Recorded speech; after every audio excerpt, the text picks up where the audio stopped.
Bruno Marchal, capitaine des pirates, bonjour, je vous kiffe les pirates, vous êtes de mes héros car vous travaillez sur vous, vous améliorez la société, vous améliorez votre famille, vous ne jetez pas quand c'est cassé mais vous réparez. Je mets des pouces en l'air, je vous kiffe, vous êtes mes adorations. Et, et aujourd'hui on parle de la formation qui va sortir mercredi sur comment protéger les enfants pendant que son conjoint est en crise existentielle. Et je vous ai donné hier des témoignages d'adultes qui ont subi le divorce de leurs parents. Et les deux premières failles que l'on a trouvées, c'est des déclarations sur les personnes des années après continuer à avoir un sentiment d'être non reconnus, même s'ils ont 50 ans. Et le deuxième, c'est qu'ils avaient toujours l'impression de se sentir abandonnés. Et donc ils avaient des problèmes de conjoint. Aujourd'hui, on va prendre d'autres témoignages. On est des pirates, donc on dit la réalité des choses. On n'est pas les enfants s'adaptent, ils souffrent pas, c'est pas grave. Aujourd'hui, un couple sur deux divorce, nanana. Eh bien, nous ici, on est une communauté, une team sérieuse. On dit la réalité des choses et on travaille avec la science et on prend les vrais déclaratifs. Donc, autre thème d'enfants divorcés, qu'est-ce qu'ils subissent parmi les chagrins, c'est de perdre leur première famille. Bien plus longtemps que leurs parents eux-mêmes, les parents sont passés parfois à la suite de la crise de l'un des deux à une nouvelle vie, à une nouvelle histoire, ça peut arriver. Et on pourrait s'attendre à ce que les enfants évoluent comme les parents l'ont fait, c'est-à-dire qu'ils ressentent une forme de fermeture par rapport à une relation qui se termine. Et comme on passe à une autre, une deuxième ou une troisième famille, voire une quatrième, on pense que les enfants aussi sont passés à autre chose. Ben, une femme qui a aussi 50 ans, qui travaille dans une organisation à but non lucratif, elle raconte le divorce aussi, de divorcer à contre-cœur. Ça fait mal, dit-elle, mais le pire est votre désir des parents de passer à autre chose et de prétendre que ma première famille n'a jamais existé et que la moitié d'entre moi n'existe plus. La personne en crise dit non mais c'est bon, on passe à autre chose. On ne s'aime plus, dit la personne en crise. Allez hop, comme on ne s'aime plus, on s'en fout des enfants, on casse la famille. Vous prenez les photos de l'autre moitié de mon arbre généalogique vers le bas et vous imaginez que je ne m'en soucie pas. Je remarque, oui, moi, que je m'en soucie beaucoup. C'est la moitié de moi, cette famille a vraiment existé et c'est vraiment important pour moi. Ce n'est pas parce que tu veux passer à autre chose que tu as le droit d'effacer la moitié de ma famille. Voilà, ça c'est un message de cette maman qui a aujourd'hui 50 ans et qui parle aux personnes en crise qui voudraient aujourd'hui divorcer, se séparer du couple en disant c'est pas grave pour les enfants. La révélation que font aussi souvent les enfants adultes du divorce ne voient pas le monde de la même famille que les enfants des familles intactes. Et ça, c'est toujours quelque chose qui est étonnant. Et quand j'en parle avec des psys, la langue leur tombe, ils pensent qu'effectivement, souvent les psys, on pense souvent que les enfants se font à tout. Eh bien non, ceux qui ont grandi avec des parents divorcés ont du mal à ne plus avoir de vraie maison. Même si à l'âge adulte, ils doivent toujours naviguer dans des mondes séparés en étant, même quand ils sont eux-mêmes devenus adultes, deux personnes différentes en fonction du parent, de la famille avec qui se trouvent. Donc on a du mal à se positionner quand on est enfant de séparés. Une personne dit mes propres parents sont mariés depuis 52 ans, je me rends compte maintenant que j'ai une liberté et une légèreté que les enfants du divorce n'ont pas. Voilà ce que dit en revanche une femme célibataire de 31 ans, infirmière, qui parle au nom d'ailleurs d'autres personnes dont les parents divorcés. Je voudrais que les gens sachent et comprennent que les enfants dont les parents sont divorcés voient le monde différemment. C'est juste comme ça. Donc ça vous donne du grain à moudre vous pour bien suivre les formations et les coachings, pour qu'à l'issue de la crise existentielle de votre conjoint, vous reveniez ensemble. Grâce à vous, grâce au travail que vous aurez fait, grâce à l'évolution que vous aurez fait. Même avec les meilleurs divorces, comme le mien, dit cette dame, un enfant de 7 ans ne devrait jamais être à mesure de prendre en quelque sorte la responsabilité des émotions de ses parents. Oui, comme ses parents, comme l'un des parents est en crise existentielle et qu'il ne maîtrise plus ses émotions, il va créer des émotions négatives chez ses enfants. Un enfant de 7 ans ne devrait jamais avoir à penser à quel parent entend ou voit de quelque chose d'elle en premier, de peur de blesser les sentiments de l'autre des parents. Donc les enfants ne savent plus dire à leurs parents ce qu'ils ressentent. Ils font une forme de déni, et c'est pour ça que certains psys croient que les enfants ne souffrent plus. Une enfant de 7 ans ne devrait jamais avoir à se sentir comme si elle n'appartenait pas à la maison de ses parents. Oui.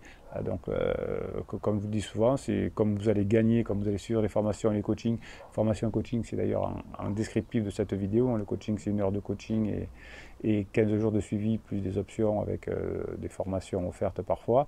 Vous verrez tout ça dans le lien, et le catalogue de formations, aujourd'hui plus de 30 formations, vous l'avez aussi en descriptif de cette vidéo. Aucune chose n'a été faite exprès, dit les parents. Surtout, vous savez, le conjoint en crise qui dit « ça m'est tombé dessus ». Ben non, ça n'est pas tombé dessus, c'est que tu n'as qu'à devenir adulte, tu n'as qu'à mettre ça. Alors on est pénible quand on est en crise. Je sais, je l'ai été, je vous l'ai dit. Mais j'ai pas fait tant de bêtises aussi. J'en ai fait, je vous l'ai dit dans mes vidéos, j'ai acheté des Porsche, j'ai mis du fond de teint, mais je ne sais pas aller jusque-là quand même. Mes parents ont fait de leur mieux pour me garder au centre, pour que je reste le centre d'intérêt, afin que ma vie puisse avoir un minimum de turbulence.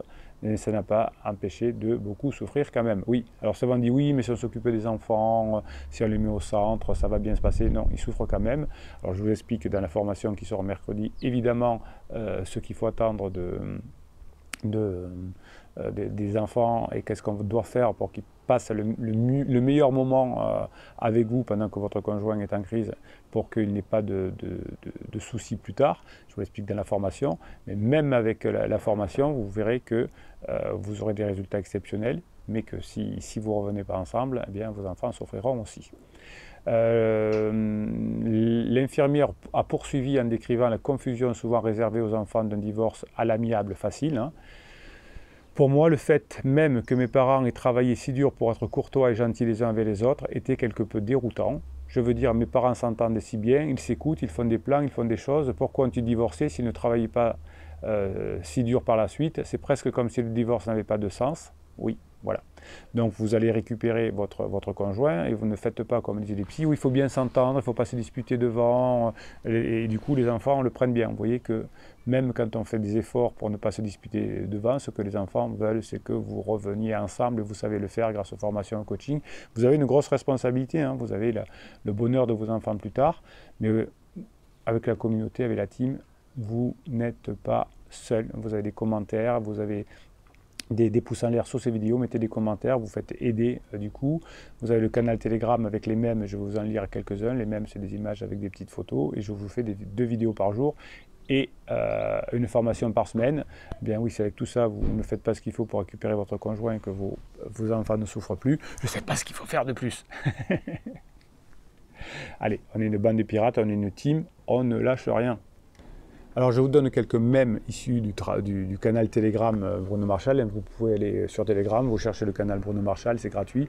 Et tous les jours, je vous mets des petites vidéos et des mèmes que les pirates m'envoient. C'est vous qui les faites, la plupart des mèmes. Vous les faites à votre petite main et on le partage. C'est ça, une team généreuse, un partage pour les autres.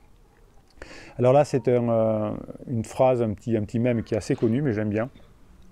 Tout homme, et surtout en crise, tout homme est tiraillé entre 2 besoins, le besoin de la pirogue, c'est-à-dire du voyage de l'arrachement à soi-même, et le besoin de l'arbre, c'est-à-dire de l'enracinement, de l'identité.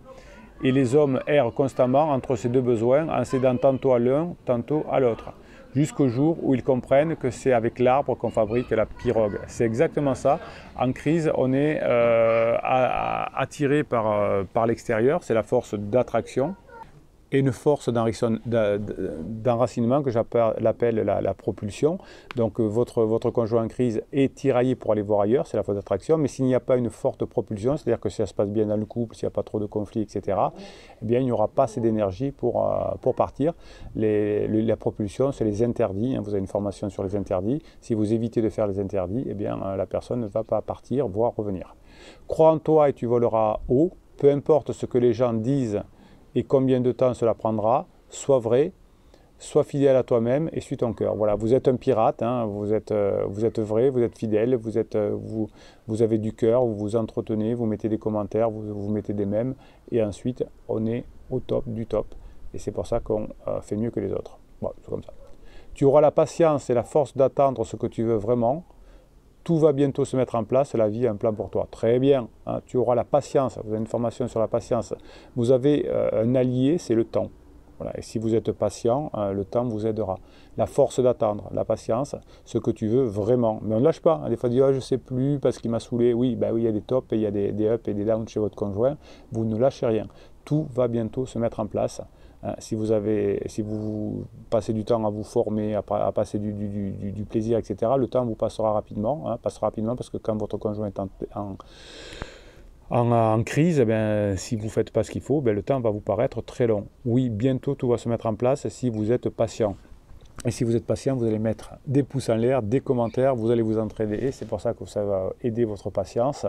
Vous allez vous abonner à cette chaîne et puis on attend la formation pour faire en sorte que les enfants ne souffrent pas de la crise existentielle de votre conjoint et que vous puissiez ensuite vous retrouver après la crise. C'était Bruno Marchal, il vous dit à très bientôt.